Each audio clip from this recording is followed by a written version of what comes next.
Have you ever learned something new? Perhaps it was a name, or maybe a fascinating fact. You felt sure you would remember it forever. Then, poof! Just a little while later it was gone, vanished from your amazing mind. This happens to all of us. It can be very frustrating, can't it? You try so hard to hold on to information, yet, it often slips away like water through your fingers.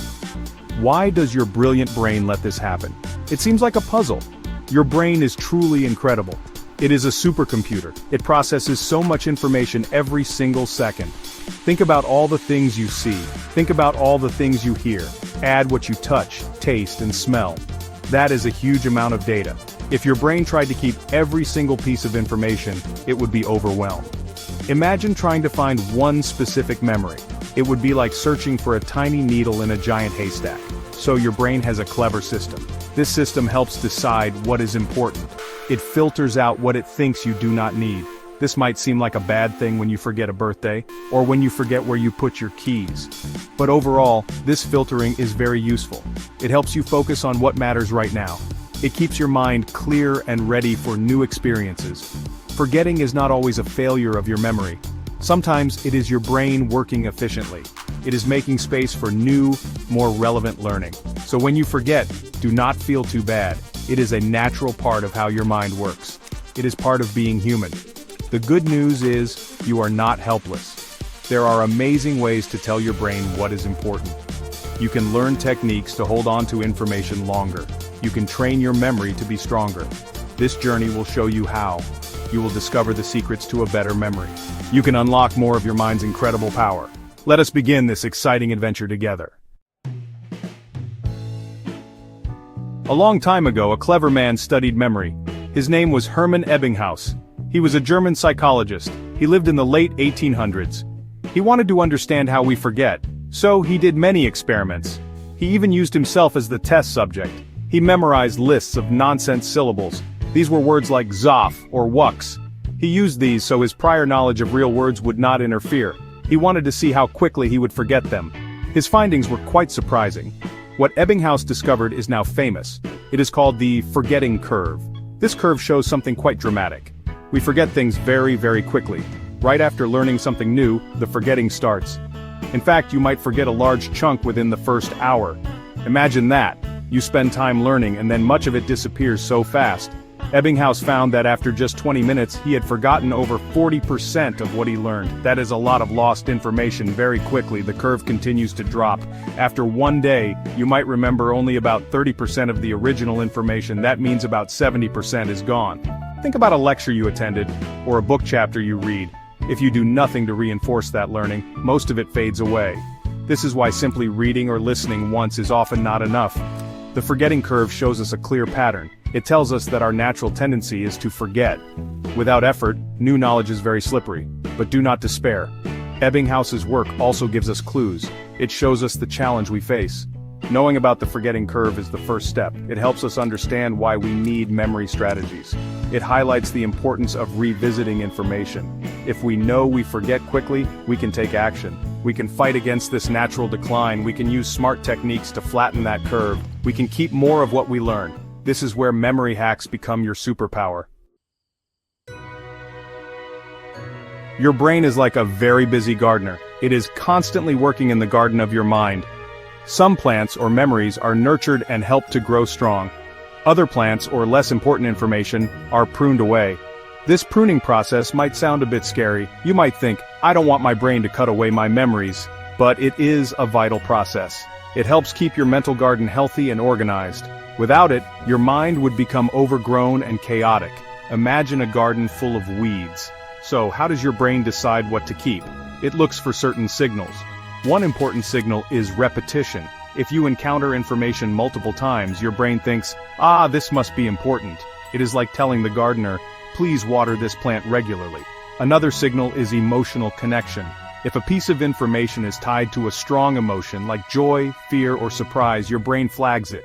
It says, this caused a big reaction, better save this one. This is why you often remember very happy or very sad moments clearly. The brain also pays attention to usefulness. If you use a piece of information frequently, your brain strengthens the connections related to it. Think about the route you take to work or school every day. You probably know it very well without much effort. Your brain has decided this information is highly relevant and useful. It makes that memory pathway strong and easy to access. Conversely, if you learn something and never use it again, your brain might let it fade. It thinks, this isn't being used, so I can free up resources. This filtering and pruning is not a perfect system. Sometimes your brain might discard something you later wish you remembered, and sometimes it holds on to trivial things. But generally, it is trying its best to be efficient. Understanding this helps you work with your brain, not against it. You can consciously send signals to your brain. You can tell it what you want to keep. You can show it that certain information is important, emotional, or useful.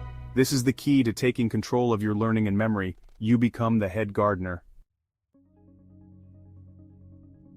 Memory is not just one single thing. It is a complex process.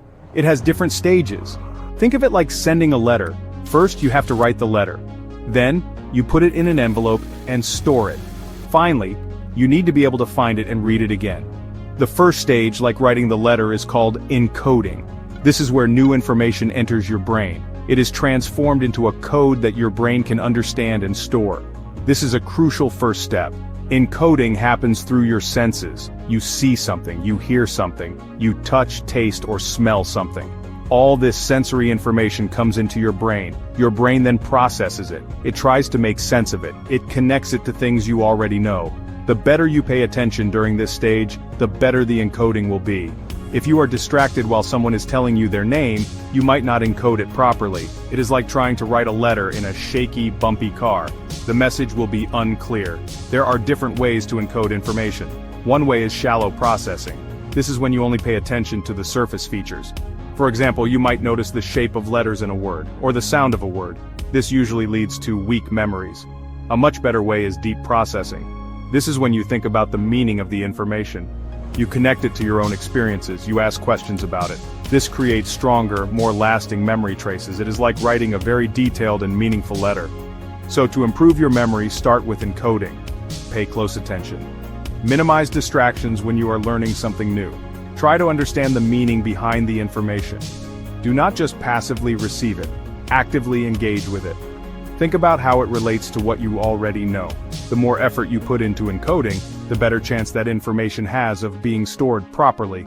This initial step sets the stage for everything else. It is the foundation of a strong memory. Make your encoding powerful. Section 5.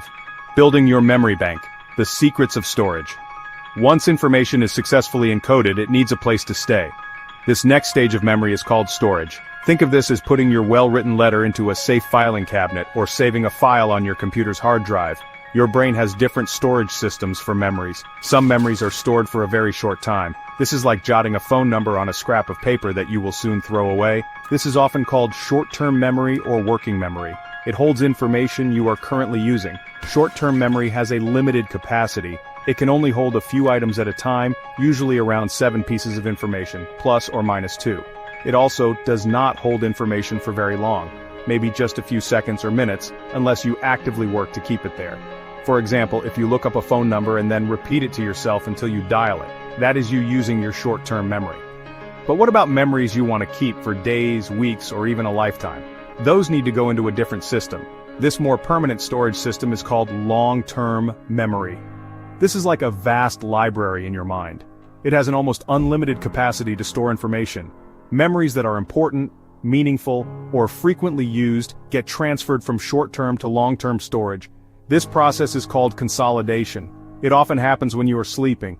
Your brain works hard during sleep to organize and store the day's experiences, so getting enough good quality sleep is very important for memory consolidation. It helps move information into your mental library. The way information is organized in long-term storage also matters. If your mental library is messy, it will be hard to find things. Your brain tries to organize memories by linking them to related concepts. It creates networks of information. When you learn something new, try to connect it to what you already know. This helps your brain file it in a logical place. This makes it easier to find later. Stronger connections mean better storage and easier access. Think about creating a well-organized filing system for your precious memories. Section 6. Finding your lost thoughts. The power of retrieval. You have encoded the information well. Your brain has stored it carefully in its long-term memory banks. But what good is it if you cannot get it out when you need it? The final stage of the memory process is retrieval.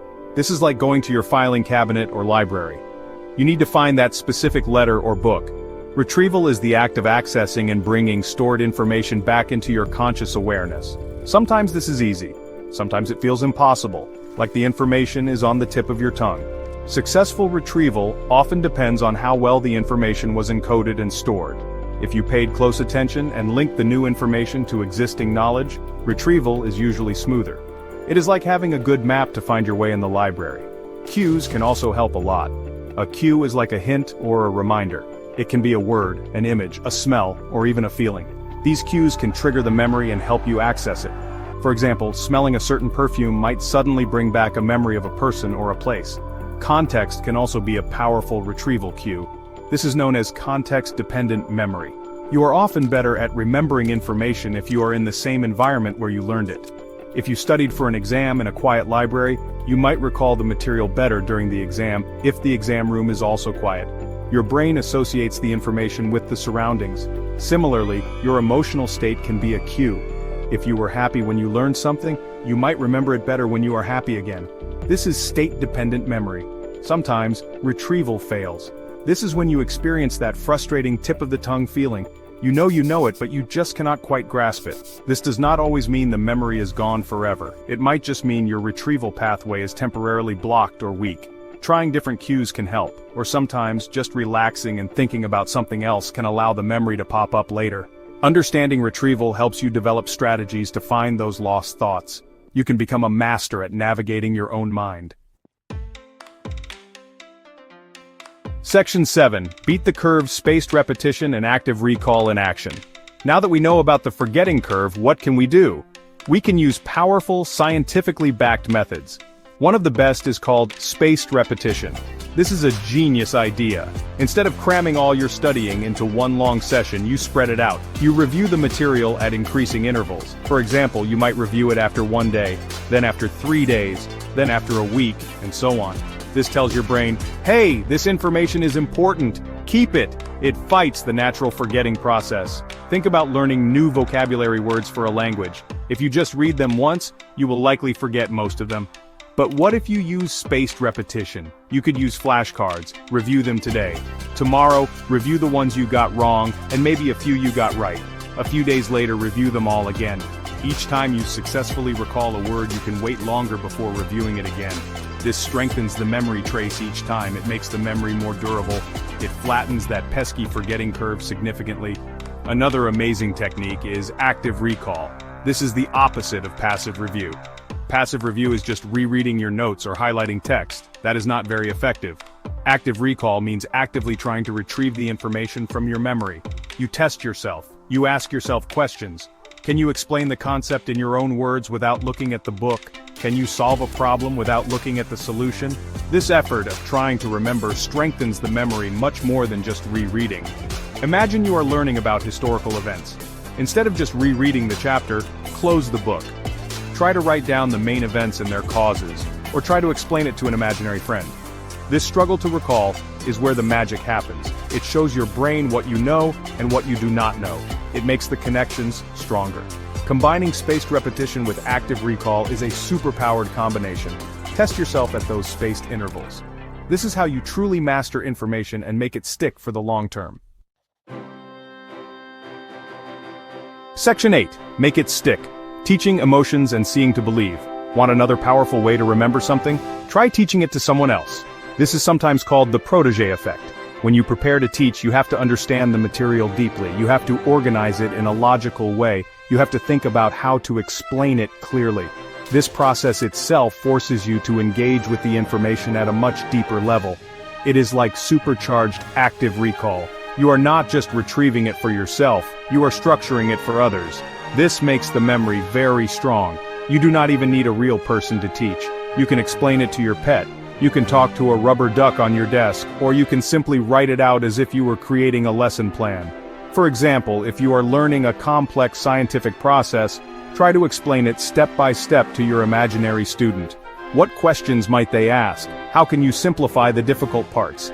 This act of verbalizing and structuring solidifies the information in your own mind. It is a fantastic way to ensure you truly understand and remember. Emotions are also incredibly powerful for memory. Think about your most vivid memories. Are they often tied to strong feelings? Joy, excitement, surprise, or even sadness can make an event more memorable. Our brains are wired to pay attention to emotionally charged experiences. You can use this to your advantage in learning. Try to connect with the material on an emotional level. If you are learning history, imagine what it was like to live in that time. If you are learning science, marvel at the wonders of the universe. Find something that sparks your interest or curiosity. Visual learning is another key. Many people are visual learners. Our brains are very good at remembering images. Try to create mental pictures of what you are learning. Use diagrams, charts, and mind maps. If you are learning a list of items, try the memory palace technique. Imagine a familiar place like your house. Then mentally place each item you want to remember in a different location in your house. To recall the list, you just take a mental walk through your house. Using vivid, unusual, or funny images makes them even more memorable. See it, feel it, teach it, and you will remember it. Section 9. The foundation of memory. Sleep, move, and never stop learning. Beyond specific techniques, your lifestyle plays a huge role in your memory. Two foundational pillars are sleep and exercise. We often underestimate the power of sleep, but your brain is very active while you sleep. It is busy consolidating memories. It transfers information from your short-term hippocampus to your long-term neocortex. If you do not get enough good quality sleep, this process is disrupted. You will find it harder to learn new things. You will also find it harder to recall what you have already learned. Aim for consistent, restful sleep. It is essential for a sharp mind. Physical exercise is not just good for your body, it is fantastic for your brain too. Regular exercise increases blood flow to the brain. This delivers more oxygen and nutrients. Exercise also promotes the growth of new brain cells, especially in the hippocampus, which is crucial for memory. It can reduce stress and improve mood, both of which can positively impact memory function. You do not need to become a marathon runner. Even a brisk walk each day can make a difference. Move your body to boost your brain power and protect your memories. Finally, embrace lifelong learning. Keep your brain active and engaged. Challenge yourself with new skills and knowledge. Learn a new language.